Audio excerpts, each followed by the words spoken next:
ہم نام اناؤنس بھی کریں گے. So don't go any where.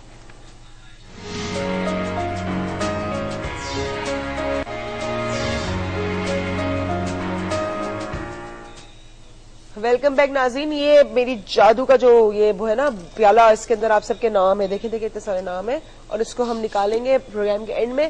آپ نے کل ایک بات کی تھی کہ مائنڈ جو کرپٹ ہوتا ہے, مائنڈ کیسے کرپٹ ہو سکتا ہے؟ میں تھوڑا سا سمجھاؤں کیونکہ ظاہر ہے ضروری ہے بات سمجھانا. ہم سب کمپیوٹر سے واقف ہیں, ہمارے گھروں میں کمپیوٹر ہے, آج کل سب جانتے ہیں کمپیوٹر. ایک مثال سمجھا رہا ہوں کرپٹ کیسے ہو گیا ہمارا معاشرہ اور ہم کیسے کرپٹ ہو گئے.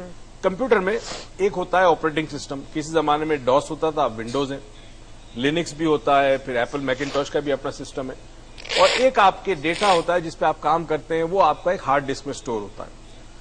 ہوا یہ کہ جب کبھی ڈیٹا اگر آپ کا کرپٹ ہو جائے تو ڈیٹا ایکسٹریکٹ کیا جا سکتا ہے, کیونکہ آپ کی آپریٹنگ سسٹم کام صحیح کر رہا ہے, کمپیوٹر آپ کا چل رہا ہے. اب آپ اس کے اندر مختلف قسم کے پروگرام ڈال کے, سافٹ ویئر ڈال کے اپنے ڈیٹا کو بچا سکتے ہیں, کرپٹ ڈیٹا کو ٹھیک کر سکتے ہیں. مگر جب آپریٹنگ سسٹم خراب ہو جائے تو پھر پورا کمپیوٹر ناکارہ ہو جاتا ہے.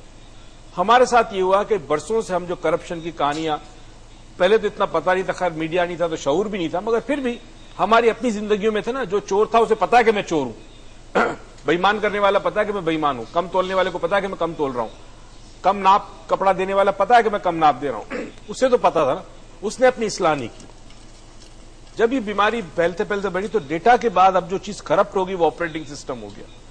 آپریٹنگ سسٹم کا تعلق آپ کے مائنڈ سے ہے, برین سے نہیں ہے. برین آپ کا کمپیوٹر ہے, مائنڈ آپ کا سافٹ ویئر ہے.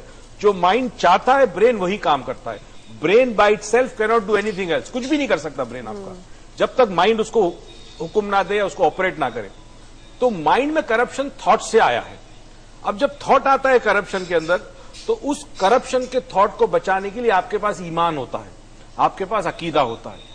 ایمان میں بڑی قوت ہوتی ہے. کئی زندگی میں ایسے مراحل آتے ہیں جہاں آپ کو گناہوں سے آپ کا ایمان بچاتا ہے.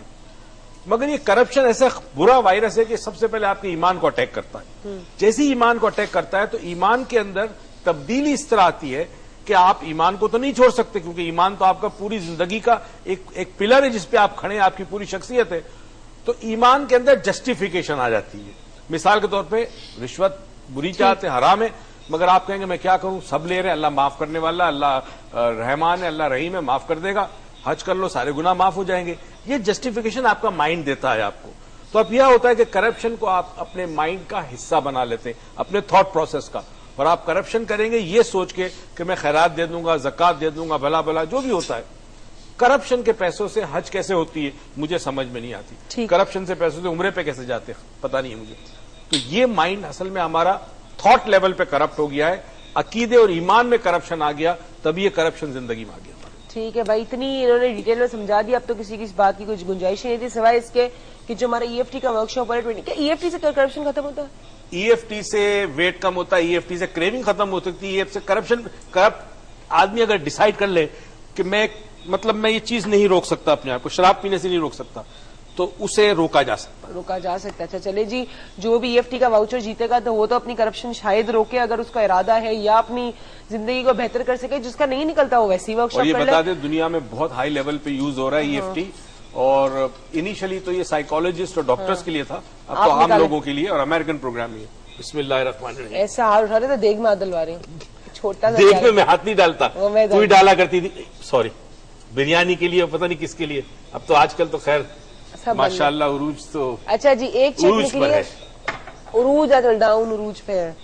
اچھا جی, چٹ نکلی ہے اور it's a surprise. Mrs Shahid from Karachi, آپ کو ہمارا ای ایف ٹی کا واؤچر مل گیا ہے. ای ایف ٹی واؤچر کو آپ اس طرح یوز کر سکتے ہیں کہ آپ 25 مارچ کو ہوٹل ریجنٹ پلازا میں اپنا این آئی سی لے کر آ جائیے گا, تو you can do the the work shop. Time ہے شام 3 سے لے کے شام 6 بجے تک. سو بی دیر آن ٹائم, اپنا این آئی سی ضرور لے کر آئیے گا, آپ کا ویٹ کریں گے. اور جن کا نہیں لے کر واؤچر, سوری تو فیل کر رہی ہوں میں آپ کے لیے, لیکن چلیں آپ ایسے بھی کر سکتے, کوئی اتنی مہنگی ورک شاپ نہیں ہے. اور اپنا بہت خیال رکھیے گا. اور کرپشن کی کرنا یا نہ کرنا میں پھر کہوں گی آپ کے اپنے ہاتھ میں, نہ میرے ہاتھ میں. کوئی آپ سے زبردستی کرپشن نہیں کرا سکتا. معاشرہ کرپٹ ہے نا, آپ کرپٹ نہ ہو, کون روک رہے؟ آپ نہ توڑے سگنل, آپ دودھ میں ملاوٹ نہ کریں, آپ بھینس کے آپ بکرے کے گوشت کے یا گائے کے گوشت کو کاٹنے واسطے پانی نہ بھریں, آپ گندا دودھ نہ بیچیں, اگر کوئی بیچتا ہے تو اسے خریدے نا, کنڈا نہ لگا, آپ کنڈا نہ لگائیں. اور آپ کو پتہ ہے کیوں آپ کے سارے پیسے ملک سے باہر جا رہے ہیں؟ کیونکہ آپ کی لوکل چیزیں صحیح نہیں, تو آپ امپورٹڈ چیزیں خریدتے ہیں, تو اس سے ملک کی اکانومی افیکٹ کرتی ہے. سو اگر آپ کے ملک کے اندر چیزیں صحیح ملیں گی تو آپ ملک کے اندر خرچ کریں گے, وہ پیسہ ملک میں ہی رہے گا, وہ ریوالو ہو کے پھر آپ کے پاس آئے گا. لیکن ہم بیچارے کیا کریں, ہمارے پاس اتنی عقل نہیں ہے اصل ملک چلانے کی, تو ہم کیا کرتے ہیں, اپنا پیسہ باہر بھیج دیتے ہیں. چلے جی, آپ سے ہوگی اگلے منڈے ملاقات ایک نئے ٹاپک کے ساتھ, مزے کے ٹاپک کے ساتھ. ہو سکتا ہے وہ ٹاپک آپ کی میرج پہ ہو, لیکن ہم منڈے کو ڈسکس کریں گے. Please keep watching and I love you all and miss you and over to you. Thank you بیٹا. اصل میں ویٹ لاس جب ہوتا ہے نا, عروج آج کل بڑا زبردست پروگرام کر رہی ہے, تو برین میں بھی کچھ لاس ہو جاتا ہے, تو اب مجھے خیال رکھنا ہے کہ برین لاس نہ ہو, صرف باڈی ویٹ لاس ہو. اینی وے, کرپشن کے حوالے سے میں نے بہت ساری چیزیں ڈھونڈی کہ آپ سے کیا آپ سمجھاؤں آپ کو. ایک کہانی تھی جو میں کچھ عرصے پہلے, کافی عرصے پہلے سنا چکا ہوں, مگر وہ کہانی آج جو ہم موضوع کو اینڈ کر رہے ہیں کرپشن کا, اس کے لیے بہت ہی پرفیکٹ ہے. فرق صرف اتنا ہے کہ جن لوگوں نے سنی ہے وہ ایک نئے تنازل میں سن لے, ایک نئے زاویے سے سن لے اسٹوری کو, اور ہمارے بہت سارے ناظرین پچھلے 4-5 ماہ میں جو ہیل ٹی وی کی طرف آئے, پروگرام دیکھنا شروع کیا ہے, تو ان کے لیے بالکل نئی اسٹوری ہے. ایک ملک جو بہت کرپٹ تھا, نیچے سے لے کے اوپر کرپٹ تھا, مگر ملک کا جو حکمران تھا وہ اس بات کو ماننے کے لیے تیار نہیں تھا کہ وہ کرپٹ ہے اور اس کا ملک کرپٹ ہے. ایک صوفی وزٹ پہ آئے اور دربار میں حاضری دی بات چیت کرنے کے لیے, ملنے کے لیے, اور انہوں نے دیکھ لیا ملک کے حالات, وہ آئے تھے یہاں پر نصیحت کرنے کے لیے, سمجھانے کے لیے, مگر جو حکمران تھے, حکمران اعلیٰ یا بادشاہ سلامت جو تھے, وہ ماننے کو تیار نہیں. تو وہ بزرگ نے کہا کہ چلو ایک میں تمہیں بتانا چاہتا ہوں کہ تمہارے ملک کے لوگ کرپٹ ہیں, مہربانی کر کے ریفارمز لاؤ, اصلاح کرو, تاکہ قوم, ملک کے اندر اور قوم کے اندر جو آپ کی قوم ہے اس کے اندر نیکیاں بیدار ہو, لوگ نیک اعمال کریں, نیک راستے پہ چلے, برائی کے راستے کو چھوڑے. کہتے جی میری قوم تو کرپٹ نہیں ہے. تو اس نے کہا چلو ایک امتحان کرتے. ایک بہت ہی خوبصورت حوض بنایا گیا. اس کے بعد فرمان جاری ہوا, سرکاری فرمان, کہ رات کو تمام لوگ جو ہیں وہ اپنے اپنے گھر سے ایک پیالہ دودھ لا کر اس حوض میں ڈال دیں. کل صبح بادشاہ سلامت آئیں گے اور تمام لوگ جو ہیں وہ جمع ہو جائیں, اور وہاں ہم دیکھیں گے اس خوبصورت حوض کو جو کہ سنگ مرمر سے بنا تھا اور بہت بڑا حوض تھا. یہ انسٹرکشن صوفی بزرگ تھے انہوں نے بادشاہ کو دی تھی کہ بادشاہ سلامت منادی کرا دے, اعلان کرا دے کہ اس حوض کو جو اتنا خوبصورت ہے اس کو پانی سے نہیں بھرا جائے گا, دودھ سے بھرا جائے گا, اور عوام سے کہے ہر گھر سے ایک دودھ کا پیالہ آئے, رات کو اس حوض میں دودھ ڈال دے, صبح سب کے سب جمع ہوں گے اور ہم خوبصورت حوض کو جو کہ سنگ مرمر سے بنا ہے دودھ سے بھرا ہوا دیکھیں گے. خیر جی, اناؤنسمنٹ ہو گئی. ہر گھر سے رات کو ایک آدمی نکلا, پیالے کے اندر دودھ, اس کے اوپر کپڑا, جا کے اس نے دودھ ڈال دیا. ہر کوئی دودھ ڈال رہا, جا کے رش لگ گیا. اندھیری رات تھی. صبح جب ہوئی سارے لوگ جاگے اور سب کے سب جمع ہوئے. بادشاہ سلامت اس صوفی بزرگ کے ساتھ اپنے سپاہیوں کے ساتھ آئے حوض پر.